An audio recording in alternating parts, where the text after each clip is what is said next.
प्रतिभा और परिश्रम को अनदेखा नहीं किया जा सकता। यही साबित किया है करनाल जिले में रहने वाली भौतिकी की प्राध्यापिका डॉक्टर दीपा शर्मा ने। उनके द्वारा कार्बन नैनो ट्यूब डायमर के रामन स्पेक्ट्रा पर किए गए अध्ययन को अंतर्राष्ट्रीय स्तर पर मान्यता मिल गई है। उनका ये सैद्धांतिक शोध हाल ही में अंतर्राष्ट्रीय शोध पत्रिका में प्रकाशित किया गया है। ग्रामीण परिवेश से अंतर्राष्ट्रीय पहचान तक इस महिला वैज्ञानिक का ये सफर भारतीय शोधकर्ताओं के लिए प्रेरणा बन गया है। एक रिपोर्ट। हरियाणा के करनाल जिले का शहीद उधम सिंह राजकीय महाविद्यालय, मटक माजरी कस्बे का ये महाविद्यालय अब अंतर्राष्ट्रीय स्तर पर पहचाना जा रहा है और इसका श्रेय जाता है यहाँ की सहायक प्राध्यापिका डॉक्टर दीपा शर्मा को। डॉक्टर दीपा शर्मा ने कार्बन नैनो ट्यूब डाइमर के रामन स्पेक्ट्रा का अध्ययन कर उनके आणविक कंपन से जुड़े रहस्यों को उजागर किया है। उनका ये सैद्धांतिक शोध नैनो विज्ञान के क्षेत्र में एक उल्लेखनीय योगदान माना जा रहा है। इस शोध को जर्मनी से प्रकाशित होने वाली अंतर्राष्ट्रीय शोध पत्रिका स्पेक्ट्रोकीमिका एक्टा ए सहित कई अंतर्राष्ट्रीय पत्रिकाओं ने आधिकारिक मान्यता देते हुए प्रकाशित किया है। मेरा जो सैद्धांतिक शोध है वो सारा कार्बन नैनो ट्यूब्स के ऊपर रहा है। That has been my research object. Carbon nano tubes की अलग अलग जो गुण हैं, भौतिक गुण, उनके ऑप्टिकल प्रॉपर्टीज़, उनकी इलेक्ट्रिकल प्रॉपर्टीज़ को मैंने एक सॉफ्टवेयर के थ्रू शोध किया है। विभिन्न गणनाएं हमने उस पर की हैं, उनके वर्णक्रम की गणना की है। ग्रामीण परिवेश से उभरी इस महिला वैज्ञानिक ने शिक्षण कार्य के साथ साथ अपना शोध कार्य भी जारी रखा। उनके इस प्रयास में राष्ट्रीय तकनीकी संस्थान कुरुक्षेत्र की वरिष्ठ प्रोफेसर नीना जग्गी ने उनका मार्गदर्शन किया।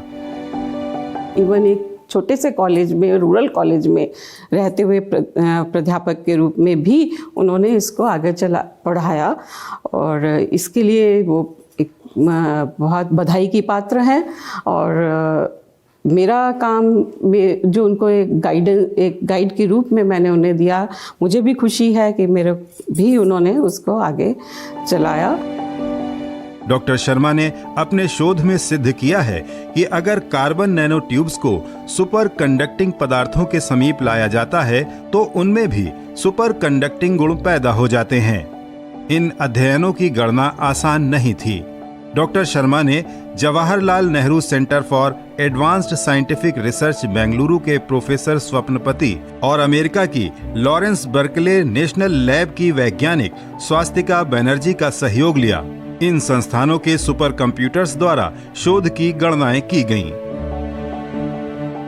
खास खोज जो है वो ये है कि single walled carbon nano tube जो है उसके आसपास अगर एक सुपर कंडक्टर को लेके आया जाता है तो single walled carbon nano tube के अंदर भी सुपर कंडक्टिंग गुण जो हैं वो पैदा हो जाते हैं।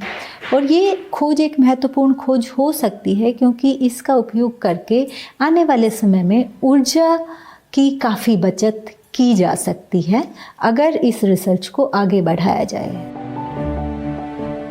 ये एक आधारभूत शोध है जिसके सिद्धांतों का प्रयोग कर वैज्ञानिक नवीन अनुप्रयोग कर सकते हैं। इस शोध द्वारा भविष्य में विद्युत ट्रांसमिशन लॉस को कम से कम करने की दिशा में एक नई राह खुली है। साथ ही इस तकनीक से कार्बन नैनो ट्यूब्स डिजाइनिंग में अन्य अणुओं का उपयोग कर विभिन्न इलेक्ट्रॉनिक व ऑप्टिकल उपकरणों की कार्यक्षमता में उल्लेखनीय वृद्धि की जा सकती है। डॉक्टर शर्मा की इस उपलब्धि को देखते हुए उन्हें यूनेस्को द्वारा स्पेन में आयोजित अंतर्राष्ट्रीय ऑप्टिक्स, फोटोनिक्स और लेजर सम्मेलन 2020 में मुख्य वक्ता के तौर पर आमंत्रित किया गया था। जापान के सुप्रसिद्ध वैज्ञानिक कात्सुनोरी वाकाबयाशी ने भी उनके साथ संयुक्त शोध की इच्छा जाहिर की है। डॉक्टर दीपा शर्मा इस समय कई अंतर्राष्ट्रीय संस्थानों के साथ मिलकर इस क्षेत्र में आगे